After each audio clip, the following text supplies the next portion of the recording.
ఈ క్వశ్చన్లో వచ్చేసి మనం డిఫరెంట్ పర్మిటేషన్స్ క్యాలిక్యులేట్ చేయాలి, అంటే డిఫరెంట్ అరేంజ్మెంట్స్ క్యాలిక్యులేట్ చేయాలి. ఇచ్చిన లెటర్స్కి A to H వరకు ఇచ్చారు మరియు ఒక స్ట్రింగ్ ఇచ్చారు ABC.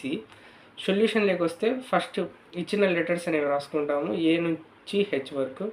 ఇంకొకటి స్ట్రింగ్ ఇచ్చారు ABC అని రాసుకున్నాము. ఏబీసీని ఒక సింగిల్ యూనిట్ లాగా ట్రీట్ చేసుకుంటాము, అంటే ఒక వర్డ్ లాగా ట్రీట్ చేసుకుంటాము. రిమైనింగ్ లెటర్స్ వచ్చేసి D నుంచి H వరకు.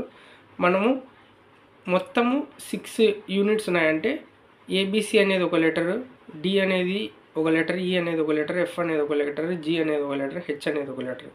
దీని మధ్య మనము అరేంజ్మెంట్స్ అనేవి క్యాలిక్యులేట్ చేయాలి.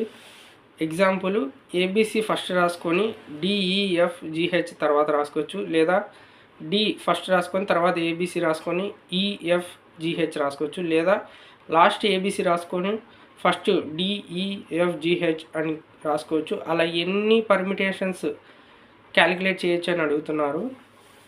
మనకు టోటల్ 6 ఉన్నాయి కాబట్టి దాని మధ్య పర్మిటేషన్స్ అంటే అరేంజ్మెంట్స్ వచ్చేసి 6 ఫ్యాక్టోరియల్ అనమాట. 6 ఫ్యాక్టోరియల్ వచ్చేసి 6 × 5 × 4 × 3 × 2 × 1 రాసుకోవచ్చు. 6 5 వచ్చేసి 30, ఇక్కడ 4 3 వచ్చేసి 12, 2 × 1 వచ్చేసి 2, నెక్స్ట్ 12 × 2 వచ్చేసి 24, 30 × 24 వచ్చేసి 720. లేదా డైరెక్ట్గా అయినా క్యాలిక్యులేట్ చేయొచ్చు. 6 ఫ్యాక్టోరియల్ అంటే 720 అని క్యాష్ యూజ్ చేసి మనము 720 అరేంజ్మెంట్స్ అనేవి చేయొచ్చు.